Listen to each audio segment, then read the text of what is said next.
नमस्कार मंडळी, new kitchen 3 star चॅनलमध्ये आपलं सर्वांचं स्वागत आहे.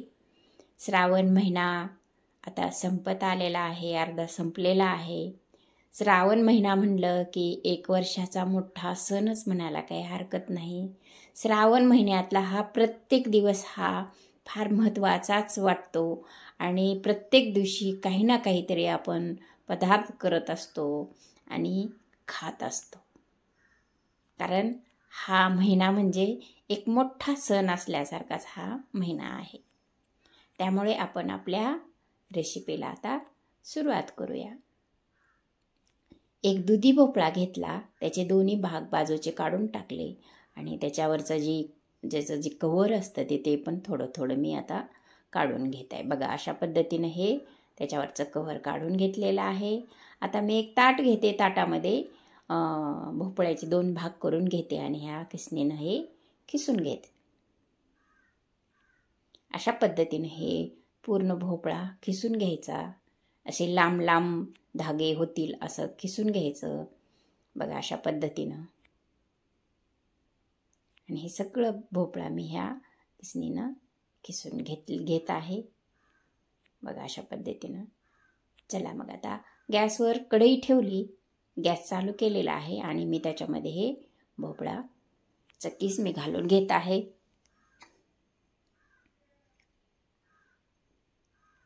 भोपळ्यामधलं मी पाणी काढलेलं नाही आहे आणि भोपळा हा पाण्यासहितच मी हे थोडं शिजवून घेते. कारण भोपळ्याची भाजी म्हणलं की घरातील काही लोकांना आवडत नाही, काही लहान मुलांना पण खावीशी वाटत नाही. त्यामुळं आपण असा आगळा वेगळा प्रकार, जरा टेस्टी लागणारा, खमंग लागणारा पदार्थ आपण अशा पद्धतीने केला तर सगळेच घरातली मंडळी खाऊन खुश होतात. आता मी त्याच्यामध्ये हळद टाकली, जिरेपूड टाकली, अजून ते धण्याची पूड टाकली. बघा, अशा पद्धतीने ही धण्याची पूड टाकली आणि त्याच्यामध्ये आता लाल तिखट पण टाकून घेतलं. लाल तिखट टाकलं आणि आता मी त्याच्यामध्ये आपल्याला जितकं पाहिजे तेवढं मी आता मीठ पण टाकून घेते ह्याच्यामध्ये. अशा पद्धतीने हे मीठ पण टाकून घेतलेलं आहे. आता हे सगळे इन्ग्रेडियंट मी ह्याच्यामध्ये घालून घेतले आणि आता हे आपण ह्याच्यामध्ये सगळं मिक्स करून घेऊ.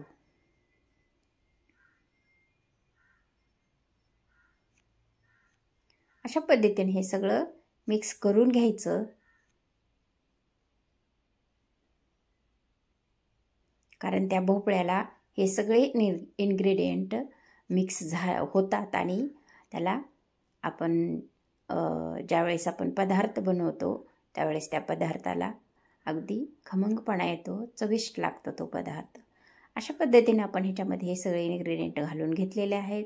अजून थोडं हलवून घेऊ, थोडंसं झाकून ठेवलं ना, थोडं वाफलून घेऊ. कारण त्याच्यामधला जो करारीपणा असतो तो कमी होतो. आणि मी आता हे झाकण काढलेलं आहे आणि मी त्याच्यामध्ये बेसनचं पीठ टाकलेलं आहे. बेसनचं पीठ टाकून पण ह्याला मिक्स करून घ्यायचं. अशा पद्धतीने हे मिक्स करून घेतलं. अजून थोडं कमी वाटतंय म्हणून मी अजून 1 चमचा त्याच्यामध्ये बेसनचं पीठ टाकून घेतलं. तर हे पण हलवून घेते. हे सगळं पीठ त्या साहित्यामध्ये मिक्स करून घ्यायचं आणि आता त्याच्यावर थोडंसं बघा व्यवस्थित झालेलं आहे. आता त्याच्यावर थोडंसं आपण झाकण पण ठेवून देऊ. 1-2 मिनिट आपण हे झाकण ठेवून घेतलेलं आहे. बघा, मी आता हे काढून घेते. बघा, अशा पद्धतीने हे वाफरलेलं आहे व्यवस्थितरित्या. अशा पद्धतीचं हे आपलं हे मिक्सचर करून घ्यायचं. हा पदार्थ आपण अशा पद्धतीनं करून घ्यायचा. बघा, आणि आता आपण हे एका प्लेटमध्ये काढून घेऊ.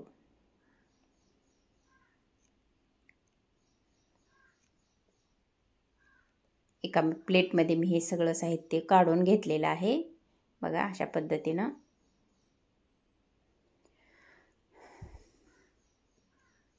काढून घेऊन एक 5 ते 7 मिनिट हे थंड व्हायला ठेवून द्यायचं. आणि आता गॅसवर कढई ठेवते आणि त्या कढईमध्ये आपल्याला आपले जे कोफ्ते आहेत, आपण आज दुधी भोपळ्याचे कोफ्ते करत आहोत. आता हे जे कोफ्ते आहेत ते व्यवस्थित तळतील एवढं तेल ओतून घ्यायचं. बघा, हे कोफ्ते अशा पद्धतीने करायचे.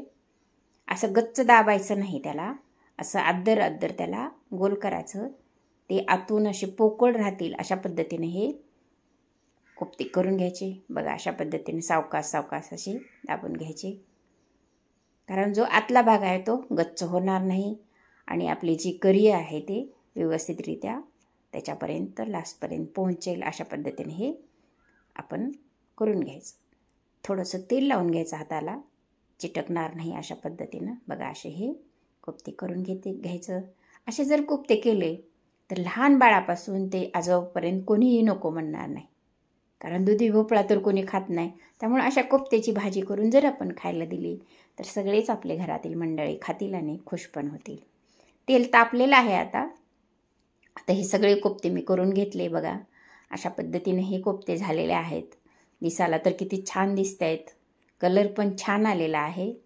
अशा पद्धतीने हे कोफ्ते करून घेतलेले आहेत. आता तेल गरम झालेलं आहे. बघा, आता हे तेलामध्ये मी हे सगळे कोफ्ते घालून घेते.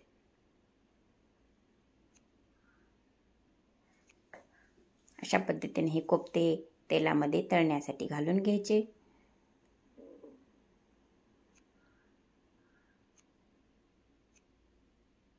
बघा, हे तेलामध्ये सुरुवातीला तेल जास्त गरम करून घ्यायचं थोडंसं. आणि जेव्हा आपण हे कोफ्ते घालतो त्यावेळेस मात्र आपली जी काय फ्लेम आहे ती थोडीशी कमी करून घ्यायची. कारण फ्लेम कमी केल्यामुळं कोफ्ते हे शांतपणाने तळले जातात आणि लास्टपर्यंत तळतात, आतमध्ये कच्चे राहत नाहीत. त्यामुळं आपण थोडं मिडियम गॅस करून घ्यायचा. अशा पद्धतीनं हे कोफ्ते तळून घ्यायचे. बघा, अशा पद्धतीने झालेले आहेत आपले कोफ्ते.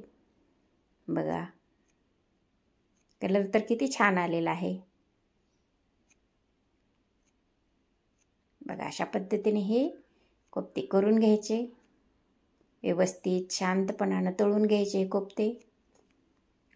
कारण थोडं कमी आचेवर जर आपण तळत गेलो तर या कोफ्त्याची पूर्ण असं लास्टपर्यंत भाजलं जातं. नाहीतर आपण जास्त मोठा गॅस केला आणि तळलं तर ते कच्चे राहण्याची शक्यता असते. बघा, अशा पद्धतीनं हे कोफ्ते झालेले आहेत. आता हे प्लेटमध्ये मी काढून घेते. बघा, किती छान झालेत कोफ्ते. बघा, अशा पद्धतीने हे कोफ्ते झालेले आहेत. कलर पण छान आलेला आहे. बघा, असे झालेत कोफ्ते. आता मी सगळे कोफ्ते तळून घेतले आणि गॅसवर कढई ठेवली. कढईमध्ये 2-2.5 चमचे तेल ओतलं.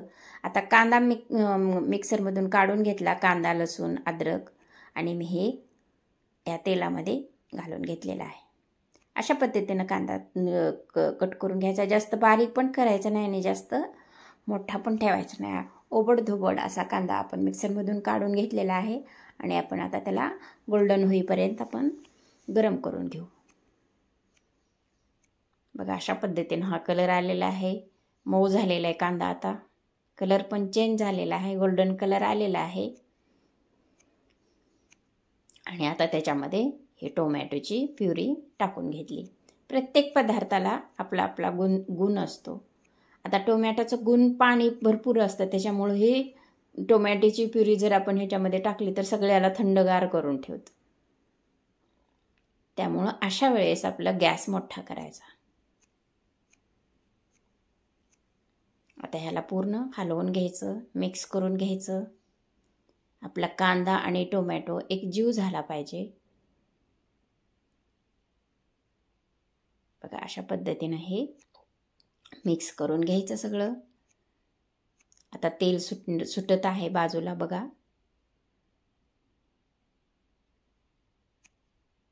तेल सुटत आहे. आता तेल सुटलेलं आहे. आता आपण त्याच्यामध्ये हळद टाकली, हे लाल तिखट टाकलं,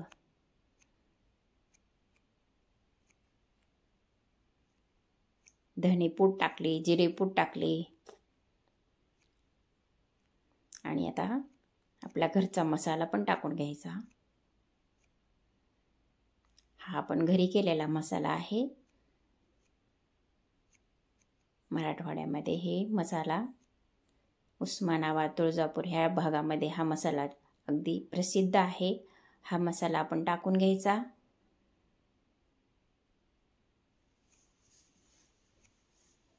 आणि व्यवस्थित असं हे सगळं मिक्स करून घ्यायचं. आता त्याच्यामध्ये 1-2 चमचे मी 2 टीस्पून मी बेसन पीठ टाकून घेतलं. कारण ह्याच्यामध्ये आपण खोबरं वगैरे बाकीच्या काही गोष्टी टाकलेल्या नाहीत. फक्त आपण 2 चमचे 2 टीस्पून आपण हे बेसन टाकलेलं आहे. कारण आपलं जी काही करी आहे ती आळून येते. आता मी त्याच्यामध्ये मीठ पण टाकून घेतलं. अशा पद्धतीने हे सगळे इन्ग्रेडियंट मी ह्याच्यामध्ये टाकून घेतलेले आहेत. आणि आता आपण हे सगळं मिक्स करून घ्यायचं आणि त्याच्यामध्ये गरम पाणी ओतायचं. गरम पाणी ओतलं तर भाजीला खमंगपणा येतो, तरी येते. थंड पाण्यानं भाजी खमंग लागत नाही. अशा पद्धतीने हे पाणी टाकून घेतलेलं आहे आणि ह्याला पण आता बऱ्यापैकी शिजवून घ्यायचं.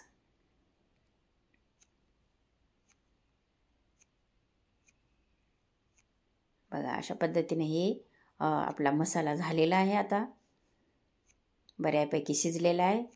त्याच्यावर थोडंसं झाकण टाकून घेऊ. आता ह्याला थोडं हलवून घ्यायचं व्यवस्थितरित्या. बघा कलर चेंज झालाय ना थोडं, म्हणजे आता तेल बाहेर पडल्यासारखं वाटत आहे थोडं थोडं.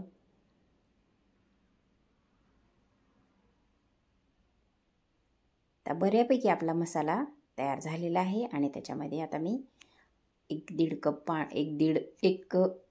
ग्लास पाणी ओतून घेतलं.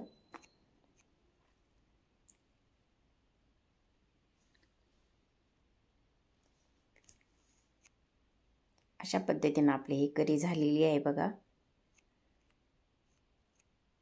कारण तुम्हाला किती लिक्विड पाहिजे, किती पातळ पाहिजे, या पद्धतीनं तुम्ही पाणी वाढवू शकता.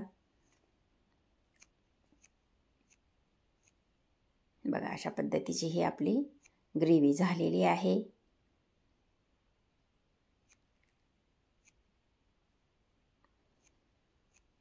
बघा आता मी एक ताट घेतलं. त्या ताटामध्ये मी हे सगळं सर्व करून घेते. कांदा घेतला, मुळा घेतला